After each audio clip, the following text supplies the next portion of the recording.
Whew, had to take a break just to prepare myself for what was about to happen. Okay, it's not that scary, I promise. So first things first, let's just create the icon. Insert a GUI, insert a screen GUI, and then in that screen GUI, an image label. Now we can make this image whatever we want, but I found a beautiful looking circle that I want to use. If some of you also want to use it, even though it's just a circle, link in the description. So now I have my beautiful circle. I'm gonna set it to the center of our screen. And I do that by setting the anchor point to 0.5. So the center of the image is now the center of the image. And then I just set the position and the scale value to 0.5 and then 0.5. And then I offset it a little bit, just a tad bit. So it's like maybe let's say 50 to the side. And since the closer it is to 0, the closer it is to like this point, we'll make it -20 for up. Perfect. Make visible. False. Let's go take a look at the icon. I activate shift lock, and if I notice, the icon's right there. But there's something more subtle going on in the background. As you can see, the center of our screen moves just a little bit. It gets offset a little bit to the right. So you see where the shift lock cursor is? That's the center of our screen. And I deactivate shift lock. This is the center of our screen. And just that little thing makes this shift lock a lot easier than what we're gonna do. But we can't offset the screen, so we'd have to script some stuff ourselves. So let's go ahead and make the cursor visible when shift lock is activated, and make it invisible when it's deactivated. First, we get the cursor. Name that cursor. And then right here, we can just set cursor the visible to force shift lock, right? Because if force shift lock is true or activated, then we want it to be visible. And if it's not, then we want it to be invisible. Let's go ahead and test this. I activate the scale. Wow, that's a beautiful icon. So Josh, are we done? Does it work now? Why? Well, right now it may look like the cursor is moving, but that is just an illusion. Like I said, everything is an illusion. When I'm actually in 3D space, this is all 2D. I'm kidding. Anyways, like I said, it may look like the cursor is moving, but in reality, it isn't. Players just getting smaller, which makes the cursor look like it's moving. And to test this, I'll just insert a black frame behind our cursor. So I activate the scale. You can't see anything right now. The icon gets summoned right there. I zoom in and I zoom out, zoom in, and as you can see, the icon does not move at all. And if I were to set the background, this black frame's transparency to, let's say, something that allows us to see the player, 0.4, yeah, I activate the icon, and it may look like it's moving, but it really isn't. If I were to make it like 0.09, just so you can see, look closely, it isn't moving at all. But what is happening is our player is getting smaller, which makes the offset, so this is the center of our screen right there, and we have like a 50 offset to the side. It makes the offset looks so much bigger. How do we fix this? Well, what if we could make the offset smaller as our player gets smaller? But the thing is, after searching, I haven't found any way to get the player size in 2D space. So what if we did something else instead?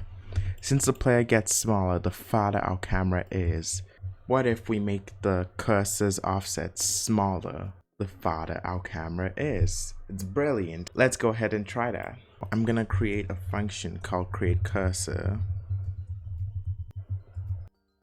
I set that function to nil just because, again, I'm comfortable with just spamming functions.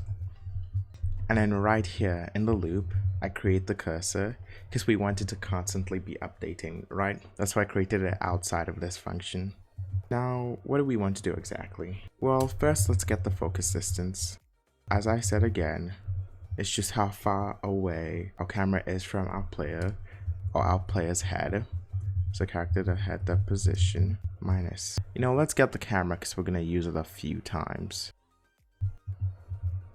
And there is no position for the camera, so we just use C-frame, then convert that to position and find the magnitude, which is basically how far away these two things are apart from each other. So now we can print focus distance to see if it actually works. And what should happen is as we zoom out, the number gets larger, and as we zoom in, the number gets smaller. So we have 12, I zoom out, it gets larger, larger, larger, and the max is 128. Keep that in mind for the future. I zoom in, zoom in, zoom in, and it gets small, and it works. Now we have the focus distance. Let's create a variable called the offset. And because the average is like 12, as you could see, like it's 12, 40, 50. Our offset now is 50, so I'm just gonna like multiply that by 50 to get 250. And then I just get the offset and divide it by the focus distance. So what I'm doing is I get the offset, I set the offset to itself divided by the focus distance. So this just is the same thing as this. And then I set the cursor position to the center of the screen plus the offset, and again the center of the screen plus the offset. So this is for a more squarical offset. And I play. I tested, and oh, that's why it needs to go up. So negative is up. And also maybe we should make this just slightly bigger because it looked too small when I tested. So let's try again. I zoom out. But that is so weird. It is glitching. It does not seem to be staying in the same position. Now it actually looks like it's moving. It probably is. So what's wrong? Well, it seems like just changing the offset isn't good enough because the player's position changes. It's weird. I actually don't quite understand it myself. But what I have found is if I were to, instead of setting it to the center of the screen, set it to the humanoid root part in 2D space, then it works. So I'm just gonna get the humanoid root part position in 2D space using a function called world to screen point, and then just the humanoid root part the position. Now this world to screen point returns a vector 3 position, as it says. The x and the y is the position of said part in 2D space, and the z is the depth of the position, which is how far it is away from our camera. So the focus distance could be this, or humanoid root part of 2D, dot z. Now we have that. Before I set the position, I'm just gonna show you what I mean. So I'm going to set this to 0, the scale to 0, and then the humanoid root part 2D to the x, 2D to the y. Let's try it out. As you can see, it's in the center of our humanoid root part. And even when we zoom out, it stays in the center, which is absolutely perfect. That's exactly what we need. Now, what if we add the offset to the center now? What would happen? Of course, subtract because negative is upwards. It still trips me up. And would you look at that? It spawns where we kind of want it to. Let's zoom in. Oh, it stays in the same position. Let's zoom out. It stays in the same position. So that's how it works. Like that, we've made it stay in the same position. Beautiful. For people who want to control the x and the y individually, let's say that you want it higher than it is farther, you want it farther than it is higher, you can just create different variables, individual variables for the x and the y offset. So local x offset, comma, y offset equals, now you can change. You can go, maybe you want this to be 600 and you want it to be not that high. Then you can just go x offset divided by equals focus distance, and y offset divided by equals focus distance. Of course, you can add space to them, make it neater. Then you do x offset and y offset. So now you can control like the offset individually instead of like squarical like I was doing before. You notice it's a lot farther than it is higher, and so it's more noticeable. I might set the height to like 700, just like that. So as you can see, it's much higher. This allows you to individually control it now. I'm just gonna leave mine like this with the 550. See, wasn't too hard. But also the position The position is perfection. It works beautifully. The size, on the other hand, could use some work. So what are we trying to do now? Well, we want the size to stay the same, and I quote the same. We wanted the size to stay the same relative to our player. So make the size of the cursor look like it's not growing. How do we do that? Well, technically, we could just do the same thing we did before, right? We go local new size equals to, let's say something ridiculous like 800 divided by focus distance. And then we can just set the cursor dot size to udem2 dot new 0. So it's an offset.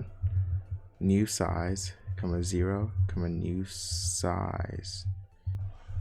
Let's go ahead and test it and see what happens. I press E. Oh. Well, it seems to be too small, so let's increase the 800. Like, let's double the size. Let's try that. Maybe not quite double, but like something like that. Okay, not bad, not bad. I zoom out, and it indeed stays the same size. But right now, it is literally invisible. And when I zoom in, barely visible. I zoom in really close, and it's really large. It's doing what we want it to do, but not exactly. So how do we stop these wild variations, like really tiny, really big? How do we stop that? Pretty simple, actually. We set limits on it. What do I mean by limits? Like, we set a maximum size it can go to, so how big it would look when we're really zoomed in. And we can set a minimum size, like how small it would go when we're really zoomed out, so it's not straight up invisible. So let's start by getting those variables. Recall the maximum size is how big we're gonna let it go when we're really zoomed in, and the minimum size is how small we're gonna allow it to look when we're really zoomed out. So equals, and let me use just random numbers like 80 and 40, and then size difference. We want to know how much we can work with, how much wiggle room we have. So the size difference is essentially the range we can work in, which is just maximum size minus minimum size. Minimum. And then the new size would be our maximum size minus, so this wiggle room. We also want to know the percentage. We want to convert our focus distance into a number from 0 to 1 and multiply it by the size difference to know what percentage of thingy we have. So if it's 100%, it would be as small as it can. If it's 0%, it will be as large as it can. And we can do this by getting the focus distance divided by the maximum focus distance, which, as we tested early in the video, it's 128. So let's recap. We added restraints, we added limits, so it wouldn't get too small or get too big. Let's go ahead and test and see if our idea worked. I zoom out. Oh my god, this is beautiful. It's literally perfect. Ladies and gentlemen, if you did do the cursor, I would like you to give yourself a big round of applause, because we did something truly amazing today. We forced shift lock in one sitting. You can go flex to your friends now. Now, after you've taken a breather and feel proud of yourself, we're going to move on to the server. But before we can move on to the server,